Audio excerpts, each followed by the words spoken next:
we want to draw the front view, top view, and the right hand side view, correct? Front view, top view, and right hand side view. So you can see that these are the approximate front view, top view, and right hand side view. Okay. Now you can see that when you see in this direction, these two portions are exactly identical. So you will be able to see it like this. There is a circular hole which is shown here. Okay. Then there is a horizontal slab, and in which there is a hole again is there. So for this hole, again we have shown this picture like this. What are these two lines? These two lines are representing the axis. Okay, because it is not a circle. It's a semicircular portion here, semicircular portion here, and these two are straight lines. So these two are the centers, or you can say axis, which you are showing here with the center line. How center line is shown already we have discussed. Dash, long dash, space, small dash, space, long dash, and similar. Okay. So now this line, can you tell me this line is representing which feature? Whether it is required? It is representing this feature. Here you can see this feature, this edge. Similarly, there is edge here. That it is representing this feature. Now in the top view, again you can see that in the top view, when you see the object from the top, these two are the extrusions, the portions which are coming out. Okay, they will be seen as rectangle again. We know that circle is seen as a rectangle. Just like here is a cylinder. So in the front view it is seen as a rectangle, correct? In the top view it is seen as a circle, in the front view it is seen as a rectangle. Similarly, for this semicircular portion also, in the top view it will be seen as rectangle. These two are shown as rectangles. And this is the center line representing the axis, and these two are the hidden lines. Okay? For the circular hole, these two are the hidden lines. Okay? In this side view, again, this horizontal slab is there. Okay, this portion, and then these two portions are coming out, and there is a cylindrical hole which is mentioned. So these three are the approximate views. Okay. So now first thing, again here if you see, yeah. So when I have to start the problem, I will think that where to start from. Now because which is this view? Right hand side will last. I will keep space here, and I will do when I divide my sketchbook page in 4 parts. I will start from the right side, right down corner. Okay. So first thing, we will draw the approximate views. Second stage, we will divide the problem. We will divide the page into 4 sections. Third thing, we will decide the space for the front view. And now because side view is right hand side is last, we will keep this space empty for side view, and we will start with this point. Assume that I want to start with this point. So first point I can take anywhere. First point I can take anywhere. Now through this point I will draw again horizontal line. Now, and can you tell me the total distance? Can you tell me the total distance? It is given as 140. So 140. Total is 140. Whatever is the total length is given. Okay, in this problem it is 140 mm. So now at 140 mm I will locate the next point. Okay, so this one, 140. Once this is drawn, then I will locate this point. What is the thickness here? 15 mm. So again I will draw a vertical line parallel to this line. Take 15 mm here, locate this point, make it done. Again draw horizontal line from here. Okay. Then I need to measure this distance. Okay. This distance. Can you tell me this distance?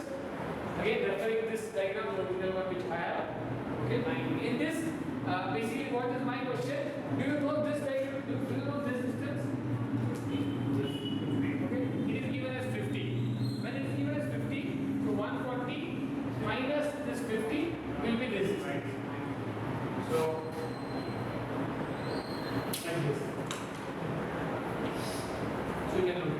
Now, I will move in this direction. Okay. From here, I want this portion is straight. From here, there is a curve, and here there is a very important point which I want to explain.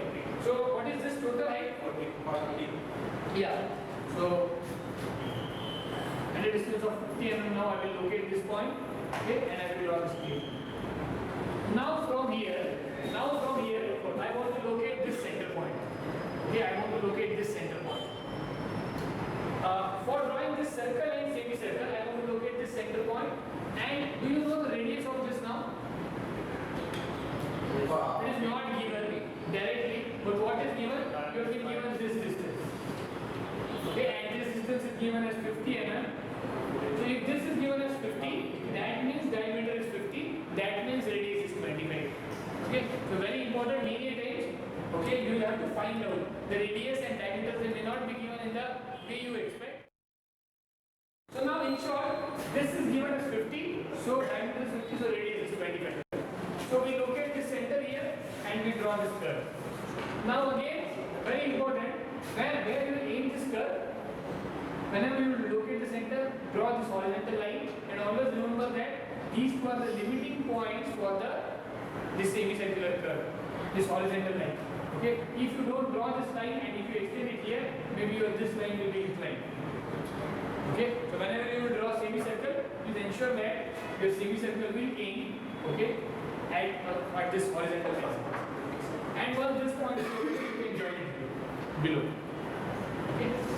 Now again, similarly for circle, what is diameter given?